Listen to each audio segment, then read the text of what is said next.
Okay students, तो यहाँ पे हम बात करेंगे क्या कहते हैं कि पुश ऑपरेशन क्या होता है। ठीक है, अच्छा, push operation 32 bit push operations decrement the stack pointer by 4 and copies a value into the location in the stack pointed by the stack pointer.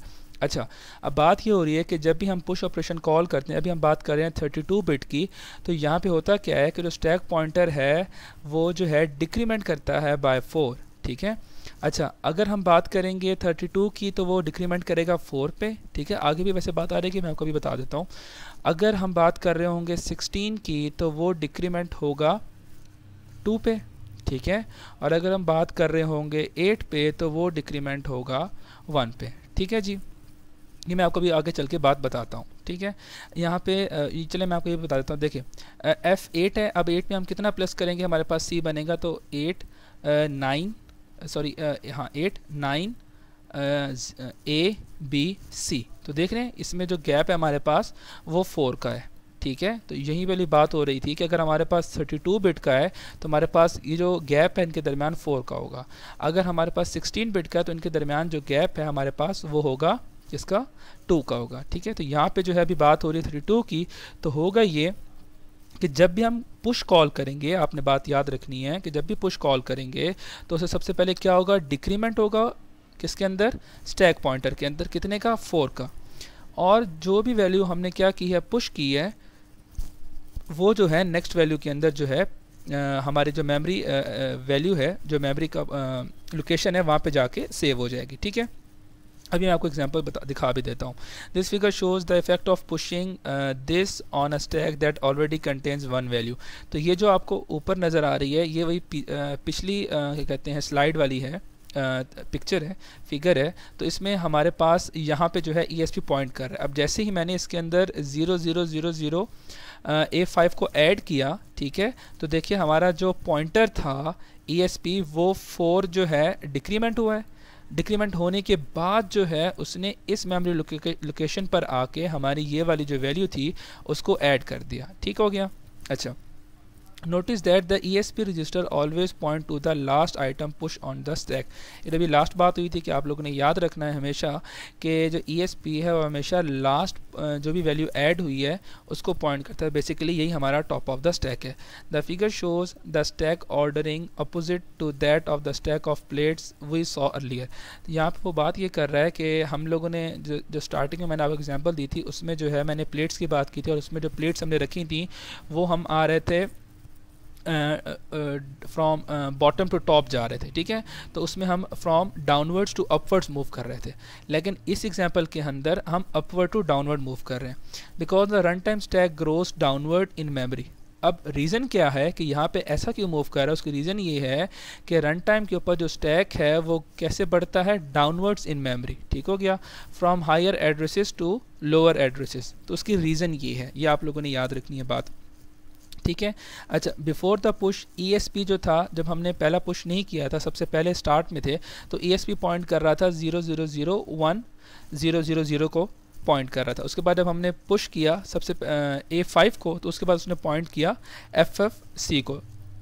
ठीक हो गया। अच्छा, अब the figure shows the same stack after pushing a total of 4 integers. अब last में आप देख सकते हैं कि इसमें मैंने एक और चीज़ पुश की तो वो FF8 पर आ गया। ठीक है, और फिर एक और हमने पुश की 04, तो अब हमारा जो एक्सटेंडेड स्टैक पॉइंटर है वो बेसिकली इस लोकेशन को पॉइंट कर रहा है। ठीक है, जो कि है टॉप ऑफ द स्टैक। अच्छा, अब बात करते हैं पॉप की। पॉप में क्या होता है, तो ये जो है हमारे पास पुश, जब हमने लास्ट टाइम अभी पुश को देखा है तो ये उसकी डायग्राम है। ठीक है, अब हम इसी के ऊपर अप्लाई करेंगे पॉप, और पॉप को देखते हैं कि पॉप इस पर कैसे क्या कहते हैं इस पर इफेक्ट करता है।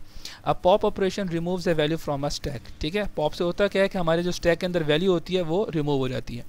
After the value is popped from the stack pointer is incremented, ठीक है, two point two the next highest location in the stack. अच्छा, पॉप में होता क्या है, जब भी हम कोई वैल्यू पॉप करते हैं तो सबसे पहले वो वैल्यू को क्या करता है, रिमूव कर देता है, और उसके बाद स्टैक पॉइंटर जो है, स्टैक पॉइंटर में इंक्रीमेंट होता है 4 का।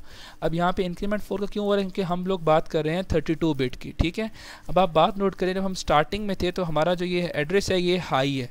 ठीक है। पुश में होता क्या है कि इसमें डिक्रीमेंट होता है और हम लो एड्रेस की तरफ मूव करते हैं।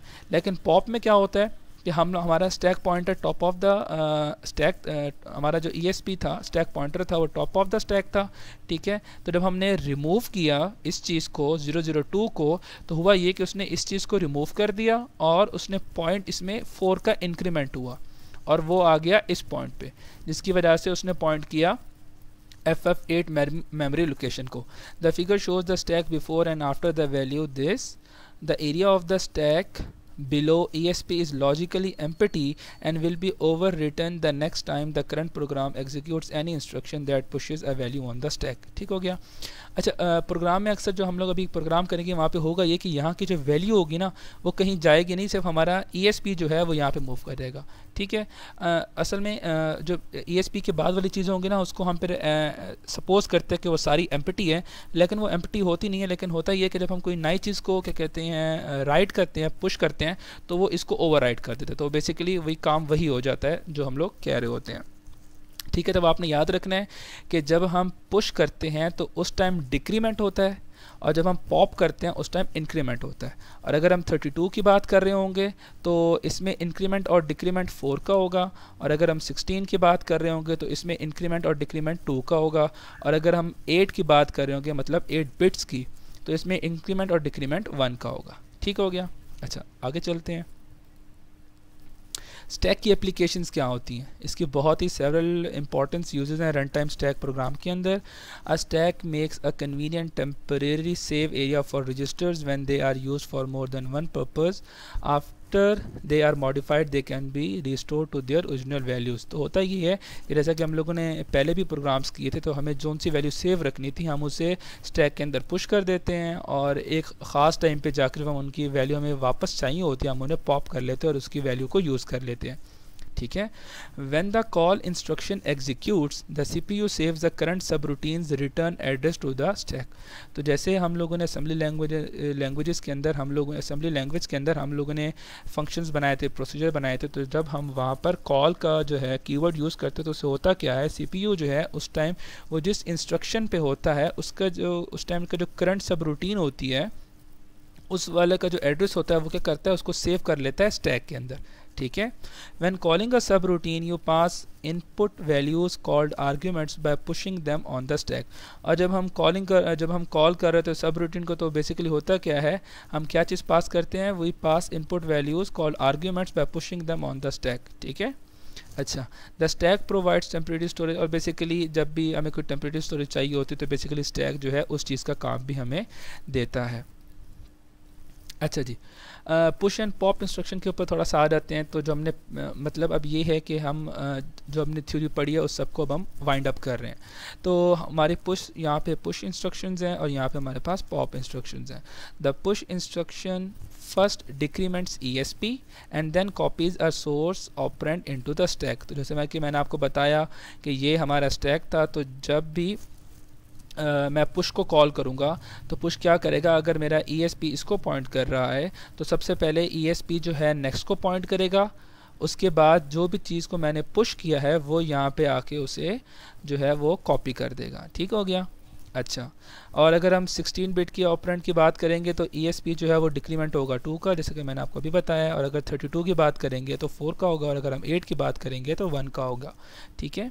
अच्छा, the pop instruction first copies the content of the stack element pointed to the ESP into a 16 और 32 bit destination operand and then increment ESP। अच्छा, और पॉप के केस में क्या होता है, उलट होता है।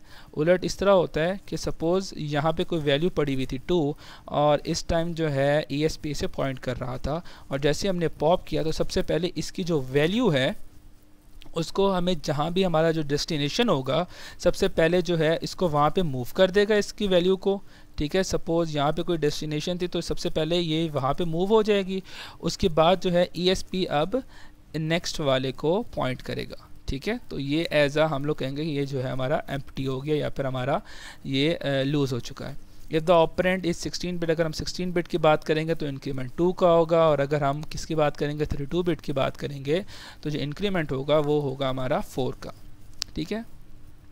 तो ये था आप लोगों ने, ये हम लोगों ने पढ़ा पुश का और पॉप का।